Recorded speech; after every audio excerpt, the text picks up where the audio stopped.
بہت پرانے زمانے کی بات ہے، انسانوں کی ایک قوم زمین پر آباد تھی۔ شروع میں یہ لوگ اللہ کو مانتے تھے اور نیک زندگی گزارتے تھے، مگر وقت گزرنے کے ساتھ ساتھ شیطان نے انہیں بہکانا شروع کر دیا۔ آہستہ آہستہ لوگوں نے اللہ کو بھلا دیا اور بتوں کی عبادت کرنے لگے۔ انہوں نے اپنے کچھ نیک لوگوں کے نام پر بت بنا لیے۔ شروع میں لوگ صرف ان کی یاد میں مجسمے بناتے تھے، لیکن بعد میں انہیں کو سجدہ کرنے لگے اور انہیں اپنا معبود سمجھنے لگے۔ جب قوم گمراہی میں بہت آگے بڑھ گئی تو اللہ تعالیٰ نے ان کی ہدایت کے لیے ایک نبی بھیجے۔ یہ نبی حضرت نوح علیہ السلام تھے۔ حضرت نوح علیہ السلام نے اپنی قوم کو اللہ کا پیغام پہنچانا شروع کر دیا۔ وہ دن رات لوگوں کو سمجھاتے تھے کہ صرف ایک اللہ کی عبادت کرو اور بتوں کو چھوڑ دو۔ انہوں نے اپنی قوم سے کہا، اے میری قوم، اللہ کی عبادت کرو، اللہ کے سوا تمہارا کوئی معبود نہیں۔ اگر تم نے نافرمانی جاری رکھی تو تم پر عذاب آ سکتا ہے۔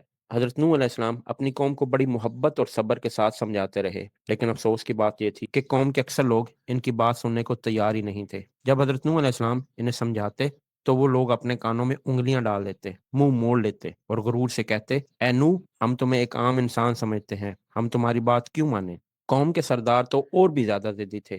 وہ لوگوں کو حضرت نوح علیہ السلام کے خلاف بھڑکاتے اور کہتے، اگر تم نوح کی بات مان لو گے تو تم اپنے باپ دادا کے دین کو چھوڑ دو گے۔ اس طرح حضرت نوح علیہ السلام کی قوم ان کا مذاق بھی اڑاتی تھی اور انہیں جھٹلاتی بھی تھی۔ قرآن کے مطابق حضرت نوح علیہ السلام نے 950 سال تک اپنی قوم کو اللہ کی طرف بلایا۔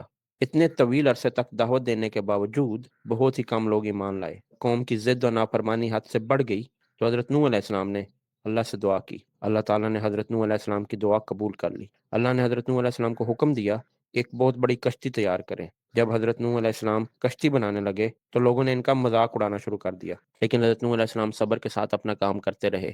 آخر کار کشتی تیار ہو گئی۔ پھر اللہ تعالیٰ نے حضرت نوح علیہ السلام کو حکم دیا، جو لوگ ایمان لائے ہیں اور ہر قسم کے جانوروں کے جوڑے کشتی میں سوار کر لو۔ آسمان سے موسلا دھار بارش برسنے لگی اور زمین سے بھی پانی ابلنے لگا۔ یہ ایک ایسا خوفناک سیلاب تھا جو پہلے کبھی نہیں دیکھا گیا تھا۔ لوگ چیخنے لگے، بھاگنے لگے، پہاڑوں پر چڑھنے کی کوشش کرنے لگے، لیکن پانی ہر جگہ پہنچ گیا۔ اس دوران حضرت نوح علیہ السلام نے اپنے بیٹے کو دیکھا جو ایمان نہیں لایا تھا۔ انہوں نے اسے آواز دی، بیٹا، میرے ساتھ کشتی میں آ جاؤ اور کافروں کا ساتھ چھوڑ دو۔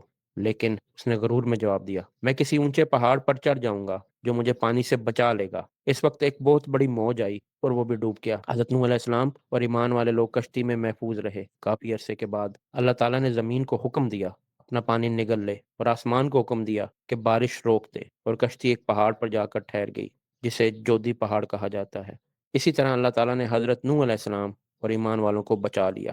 حضرت نوح علیہ السلام کا واقعہ ہمیں یہ سبق سکھاتا ہے کہ اللہ کے نبی ہمیشہ لوگوں کو سچائی اور ہدایت کی طرف بلاتے ہیں، لیکن جب انسان غرور اور نافرمانی میں حد سے بڑھ جاتا ہے تو اس سے نقصان اٹھانا پڑتا ہے۔ اسی طرح کی مزید اچھی ویڈیوز کو دیکھنے کے لیے ہمارے چینل کو لائک کریں، سبسکرائب کریں اور بیل آئیکن کو ضرور پریس کریں۔